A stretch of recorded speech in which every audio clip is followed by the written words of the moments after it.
my name is Lucero Bass, and welcome back to week 6 of vlog discussions. I would love to talk about what I was reading today. Sorry for the noise, an ambulance just came by. But I would like to get started with Story or Spectacle: Why Television is Better Than the Movies by David Carpenter, or Charpentier. Sorry, I don't know how to pronounce the last names correctly, but let me dive into the reading. I thought it was really interesting because he talked about how the difference between films and TV shows is that TV shows have way more time than movies to actually, show character progression as well as, easily explain the plot or let it be more defined.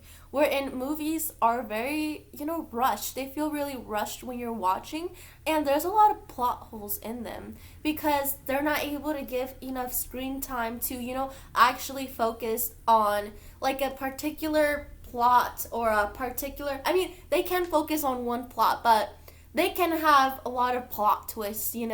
That's the thing with films. There's not enough plot twists, there's not enough surprises because they don't have enough time for that. As well as we can't see like the development of characters. They have to do it really quick. It's like the difference between films and TV shows is the way that TV shows, have so many episodes that can be either 30 minutes to an hour long, and they can provide enough information, and really delve into their plot and as well as the storylines of characters. And Charpentier really dove into that in his essay.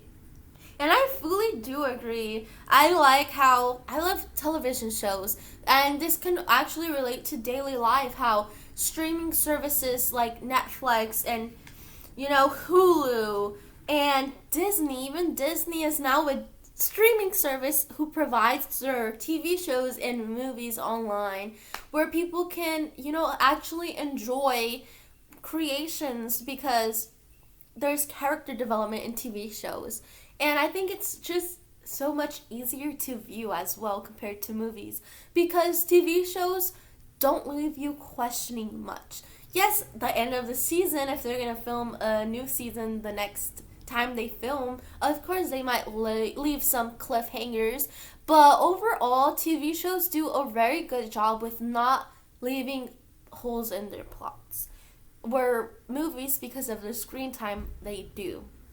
And I think this is something that a lot of people can agree upon. It's something that people are very aware of, but don't actually, talk about it. Which is really interesting that he actually talked about it. As well as Jake Flanagan, Stay Unlikable for the Good of TV. I thought it was really interesting how he dove into the career, the acting career of Dr. Mindy Lahiri.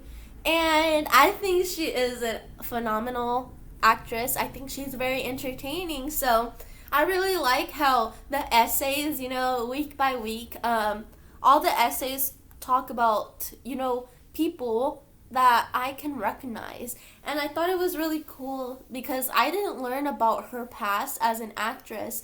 And I thought it was interesting how he spoke about heroines, as well as how female characters are portrayed in shows. And I thought it was really interesting how he mentioned how maybe there is sexism when referring to TV shows because of their lead characters or the way they format them to come off as. And that's why I thought it was interesting how he compared, known likable female main protagonists, protagonist or main characters. How he even mentioned, I believe, Rachel Green from New Girl, how it really plays on characteristics of women that appeal to audiences. And I like how in the Mindy Project, she doesn't do that with her character. And that's why it's not known. That's why it didn't become popular, because she plays as a female lead like in a sitcom. And that's not usually what characters are, They're usually, female characters are not seen in the light that, or they're not portrayed in the light that she was trying to be. And I think that's something that relates to our current times overall, about the way we view gender roles and one another in media. We should, clash, break open between the stereotypes, and, a leading woman who can, portray themselves just as any other male character elements, because she is strong and she isn't this, like, she doesn't play on the stereotype of being a woman character. I think it's really interesting, and I think it's a discussion that people can relate to nowadays, people can talk about. Overall, I really enjoyed both of the essays, and I hope you really enjoyed this video.